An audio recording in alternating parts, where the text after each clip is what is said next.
মৃতার পরিবার, মৃতার মা বাবা যা বলেছেন তা আরো মারাত্মক। তারা বলছেন এই ভিডিওতে যা বলেছি তা বলতে বাধ্য হয়েছি। তরুণীর পরিবারের তরফে, নিহত তরুণীর পরিবারের তরফে এই অভিযোগ করা হচ্ছে। তারা আরো বলছেন যে বলা হয়েছিল পুলিশকে রাগালে বিচার পেতে অসুবিধে হবে, সঙ্গে করে টাকার বান্ডিল প্যাকেটে ভরে নিয়ে এসেছিল পুলিশ। त्योहार और प्यार लाती है रिश्तों में ढेर सारा मिठास, परंपरा वही सोच नहीं। आदि मोहिनी मोहन कांजीलाल পুলিশ বাহিনীর সঙ্গে এসেছিলেন ডিসি নর্থ। একেবারে এই অভিযোগ করছেন, যে কথা তারা ভিডিওতে বলছেন, যে ভিডিও তৃণমূল কংগ্রেসের তরফ থেকে দেখানো হচ্ছে, সেই ভিডিওতে এই কথা বলতে বাধ্য হয়েছি।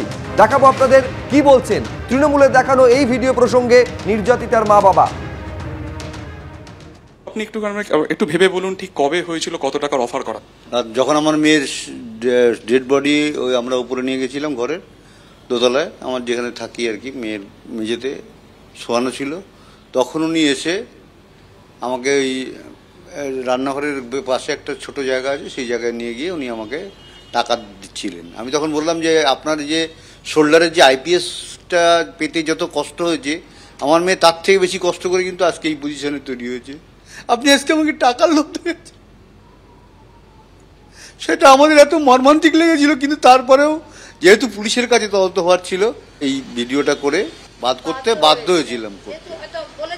এই ভিডিওটা আপনাদেরকে বলাতে, দুজনকে বলাতে বাধ্য করা হয়েছিল, বলতে বাধ্য করা হয়েছিল। মারাত্মক অভিযোগ। হ্যাঁ, সুবর্ণ গোস্বামী যিনি স্যার, ওনাকে আমার মানে মায়ের মা বলেছিল বলে উনি বাইরে এসে সাংবাদিক সম্মেলনে বলেছিলেন।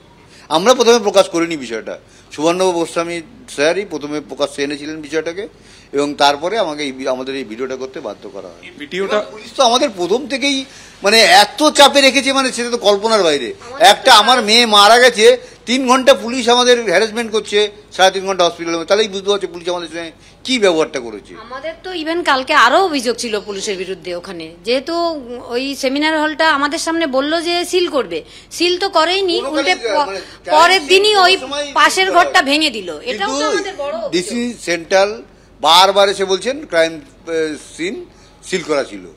আমরা তো আমরা যখন 3:30টার সময় দেখেছি ওপেন, আমার মেয়ে একটা সাদা চাদরের ব্যারিকেডের ভেতরে আমার মেয়ে পড়ে আছে, সেখানে তো একাধিকবার চাদর বদল, চাদর এবার তার গায়ে চাদর বদল হয়েছে। তো আমরা পরবর্তীকালে কিন্তু আমরা সবুজ চাদর দেখেছিলাম, উনি বারবার সেই সবুজ চাদরের মানে আমরা বলছি সেটা উনি বারবার খণ্ডন করছেন। এটা কেন? এই যে মিথ্যা কথা বলার প্রয়োজনটা কেন পড়ছে, আমি এই প্রশ্নের উত্তরটা বুঝতে পারছি না। আপনি এই বিষয়টা মুখ্যমন্ত্রীকে জানিয়েছিলেন যখন এসেছিলেন এখানে? এত পরে তো ঘটে গেছে, আমরা জানতে পেরেছি তারপরেই ঘটনা। পরে আমাদের বাড়িতে, হ্যাঁ দোতলায় ইউনিফর্ম পরা ছিল, হ্যাঁ ইউনিফর্ম পরা অবস্থায় এসেছিলেন। কত টাকার অফার করা হয়েছিল? সেটা টাকাটা আমরা দেখিনি, কারণ আমার টাকাটা দেখেই আমার তখন প্রচন্ড মানে কি বলবো, মানে মনের দুঃখে আমি তখন বুকটা ফেটে যাচ্ছিল। টাকা দেখেছিলেন মানে উনি এনেছিলেন? হ্যাঁ, টাকার একটা বান্ডিল প্যাকেট আমাকে দিচ্ছিলেন, টাকাটা এবং বলেছিলেন এই টাকাটা আপনার কাজে লাগবে, রাখুন। আর কিছু কোনো শর্ত বা কিছু? না না, সেসব কিছু বলেন। আপনারা সেটাকে অস্বীকার তখন বলেছি আপনি যে আইপিএসটা পেতে যত কষ্ট হয়েছে, আমার মেয়েটা আজকে এখানে আসতে তার থেকে বেশি কষ্ট করে এখানে এসছে, আমি এই সমস্ত আপনি এই সমস্ত করবেন না। তখন উনি বাধ্য হয়ে চলে যান আর কি। এই যে আপনার কাছ থেকে যে ভিডিওটা করা হলো, তো এটা কি কোথাও না কোথাও আজকের দিনের জন্য এটাকে প্রকাশ করা হবে, এটা ভেবেই কি আগে করা হয়? আমরা যদি কোনোদিন এগেইনস্টে কমপ্লেন করি তাহলে নিশ্চয়ই সেইভাবে করা হয়েছিল। আপনারা বুঝতে পারেন না, তখন আমরা বুঝতে পারিনি। পুরো শুটটা দোতলাতে আপনাদের ঘরেই হয়েছে? হ্যাঁ হ্যাঁ হ্যাঁ হ্যাঁ।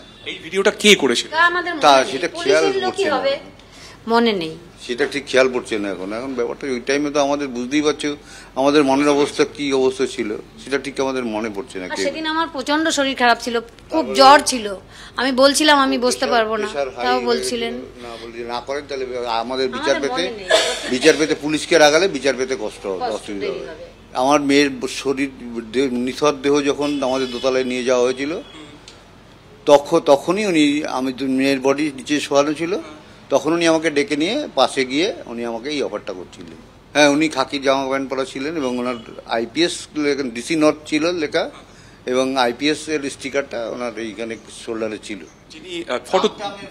যিনি ভিডিও তুলেছিলেন তার কথা বলছি, তিনি কি কোনো সিভিল ড্রেসে এসেছিলেন না কোনো পোশাক? সিভিল ড্রেসেই এসেছিলেন। ওই শুটটা কোথায় হয় যে ভিডিওটা করা? আমাদের আমি সোফায় বসেছিলাম, ওর আমি তখন ঘরের মধ্যে।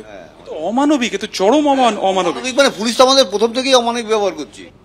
ডিসি নর্থ টাকার অফার করা হয়েছিল বলে নির্যাতিতার বাবা বললেন, তারিখটা কবে? 11 তারিখ। টাকার অফার করা হয়েছিল তো 9 তারিখ যেদিনকে আমাদের মেয়ের বডি ঘরে, মানে যেদিনকে ঘটনা বডি ঘরে রাখা সেদিনকে 9 তারিখের ঘটনা, এটা টাকার অফার করা হয়েছিল। রেকর্ড করা হয়েছে 11 তারিখ, মানে সুবর্ণ গোস্বামী স্যার সন্ধ্যেবেলা মিডিয়াতে বলেছে, আর সেটা সেদিনকে রাত্রি ওই 11টা 10-15 এরকম সময় রেকর্ড হয়েছে। ওইটা 11 তারিখেরই ঘটনা এটা। হ্যাঁ হ্যাঁ, না মানে পুলিশেরই, সম্ভবত পুলিশের আধিকারিকই হবে।